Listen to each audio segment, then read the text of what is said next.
Good morning. It is Friday, June 9th, and it is 5:30 a.m. I am going to try and be semi-quiet because nobody else in the hotel is up, I should say.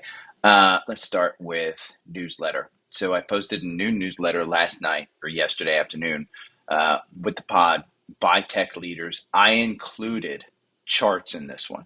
I included everything that you need to look at all the tech leaders, including SPY, QQQ. I even posted GameStop. There's Tesla in there. We'll talk about weekly charts. Apple. Subscribe to the newsletter. It's a good one. This particular one you will absolutely want to read. It is yesterday's. I'm going to try and do the same thing today while I work because I'm making the podcast so short. And I want to basically give you guys opportunities to trade, ideas, everything. So far, the futures are fairly flat, but yesterday was a good day. And I will tell you, officially, we're in a bull market. Officially yesterday, the SPY closed 20% above its recent October lows. That is the definition of a bull market. And you can see from the 4-hour algorithm, you still have confirmation. From the weekly, it is currently a green candle. It is slightly above. It's at 429.25 in pre-market. So it's officially a bull market right now. Other big news, Tesla. If you didn't hear and you didn't pay attention in the Facebook group, there were some questions about Tesla. Why is it rising after hours? Well, GM finally announced that they will join Ford with a Tesla charging station partnership. So essentially, whether you buy GM, whether you buy Ford, whether you buy a Tesla, you will be able to use the Tesla network. As a Tesla owner, I can absolutely 100% tell you this is a game changer for Tesla. It's a game changer for EVs. It's a game changer for the administration. CCS, which was the charging network of Electrify America, which was the standard for Ford and GM, that is going to go bye-bye. Bye-bye, baby. It is annoying. It's the connector's the size of a basketball. It is super, super shitty. So understand the Biden administration chose that one as the standard, and there's a reason for that. The main reason is they just didn't like Tesla because Tesla is not a union shop. This leaves EV makers, Volkswagen, Polestar, Rivian, and a couple of others. As Ford and GM ramp up, remember, those are the only two EV makers that have significant production ramp-ups that are possible. These guys can make 1 million cars, EVs, within the next 5 years. That is super, super fast. Rivian will absolutely not do that. So far in pre-market, Tesla is up 6%. It's at 250. So Tesla, it's going to cover that gap. I would say if you're trading Tesla, take your profits. That would be my assumption that you would do. Because as we get up here to 260 and 266, it's becoming a little stretched. Is it a great stock? It absolutely is. You can hold it. Hold this one, and you could absolutely just pull it back as it dips down under the 200-day again. We're about to have the golden cross. So you're up here. Your all-time highs are around 400 here. Way back in 2022. But I do think that this gap up here gets filled. That's the big one. In the Facebook group, I posted that Costco, TrendSpider did an analysis. July is one of the best months of the year, if not the best months of the year. I think this one might actually be going to 550. It's at 520 right now. Its all-time highs are right here around 600, and you can see in that descending wedge we've broken above it. So this is the weekly. I'll post this on the newsletter. I will post an analysis of Costco on the newsletter. What I do want to tell you guys is one tool that has helped me, and I will guide you on this one in the newsletter, but it's Google. And if you have stocks that you want, like the core portfolio here, I have the TrendSpider core portfolio that I follow. It's the daily stock picks core portfolio. If you sign up for TrendSpider, it's in there. The core investment group by Gary. I have that in a Google watch list. And so every day at 4 o'clock, 5 o'clock, whatever it is, at the end of the day, I get an email or an alert on my phone from Google. Hey, here's how your stocks did. Simple as that. It's super, super simple. It's super easy. It's free. And again, it's a tip that has helped me. Target. Target received a hold rating. It was downgraded by Citigroup. City analyst Paul Lejeune, he reduced it to from a buy rating to a hold rating, saying it might be a long haul with sales, the slump in social media, blah, blah, blah. Currently, this analyst on Target is a moderate buy with an average price target. This is the overall moderate buy with an average price target of 177. This is at 131. Truist also maintained a hold rating on the stock with a $137 price target. It's gonna be a long haul. Could you go down to the 120s? Absolutely. In pre-market, you're at 129. You're down 1.42.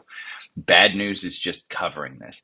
I am probably going to buy more Target in the 120s. The only reason I'm actually doing that is if we look at a long term here, you're dipping under the 200-day. Once it has confirmation on the 200-day, it might be around 140 or so. I'll probably dip back in. I do have a large position in Target. It's 5 figures. So, but the average price my average price per share is like 111 or maybe in the 110s at this point. But pre-market it is down 129. I wanted to bring that up because we did have a cross up a couple of days ago on Target at 131. I said you were safe to buy. It's slightly down if you're trading this one, you want to limit your downside. Maybe think about taking some of it off the table with a slight loss. But if you're in for the long haul and you're holding this one, again, in my mind, I think you're fine. Let's look at Palantir. I did a Palantir. Let me pull up my notes here. If you want to look at Palantir, there is a great TrendSpider chart. And here it is. It's the average VWAP. This is all-time highs, and that's the average VWAP bouncing off of that one. Take a look at it. All-time highs anchored VWAP for the win. This was essentially what TrendSpider had automatically written for days. It's a weekly chart. Essentially, this is telling you, hey, maybe we've reached our peak there at $15. I don't think so. I posted an article in the private Facebook group about Palantir, how the CEO says the AI stalling is just a mistake, absolute mistake. So look at Palantir. I think that one's in. We'll pull this one up on my chart. Palantir was a buy in the algorithm at $7.82. You're at $15.20. You've almost doubled your money. Absolutely almost double your money. The MACD is crossing down. You're getting a little bit of a button hook here. Again, the anchored VWAP from TrendSpider says that we've reached a top. If you bought this one and you're looking to trade it, I would say take some profits here. You could come back to the $13 and $14 range, buy it again. Because if you sell for a profit, you don't have a watershed moment. So I think you're fine. But the gaps do worry me. The anchored VWAP worries me. I do think it's $20 stock. Decide if it's a long-term play for you or not. Oracle. I want you guys to know that Oracle is participating in the AI stuff. They are going to probably bring it up a ton on earnings day, June 12th, so next week. I would expect this one, even though it's at all-time highs at 107, I would expect it to pop. That's just me. I do think that it's going to pop. Again, I probably wouldn't start a position here. If you're in on Oracle, I would absolutely hold. Even though this button hook has happened, I have good things, good ideas about the earnings. They'll probably announce another huge buyback, which they're going to retire shares. I think this is a good one. I don't think you should get out of it. That's my point. I want to make sure, because it's a podcast favorite, I do not have this in the the core portfolio. It is just a stock I like. And the reason I like it is I think you could trade it, but it's slowly turning into one that I think you could actually hold. Again, they have the Uber contract to take Uber from premise-based storage to cloud storage. I really like this one. Another one that I like but has gotten beaten up is DocuSign. In pre-market, this one is up to $62. Remember, I believe I brought this up when it was 49 at the beginning of May. I said there's this gap up here between 60 and 63. I think it could hit it. Well, today in pre-market, it's at 62.79, up 7%. It was up 10%. So I do think that this is a big, big deal. A couple of others, NVIDIA, get it while it's under 400. Shopify at 59.61, get it while it's under 60. Target, I think you could buy it under 30. Uber is over 40. Looks like some of our, Roblox, under 40. It's at 39. You could buy this under 40, sell it over 40. PXD is still cheap. It's 207.06. Your boy has it at about 20, I think 204, 205 average. There was a question about PanW. Is it too late to get into this one? I would say wait. I just don't know how much of this actual gain is based on it being included in the S&P 500. I own this one, I think, at about 180. I am currently holding it. It is a long-term holding for me. I'm close to actually being 1 year because I'll bring back the weekly. It was around this time that I bought in at about 170, 180. I added more as it dipped down. You can see the pain that I was in. I was rewarded. Again, good companies with good profits, with good management, with good products actually make a difference to hold, and long-term will win. Short-term pain sometimes with those kinds of companies turns into gains. Cleveland Cliffs, it's at 16. 16 materials have started to come back. Bank of America, I think for the long term, you buy this under 30. Amazon is down slightly. Apple's up over 180 again.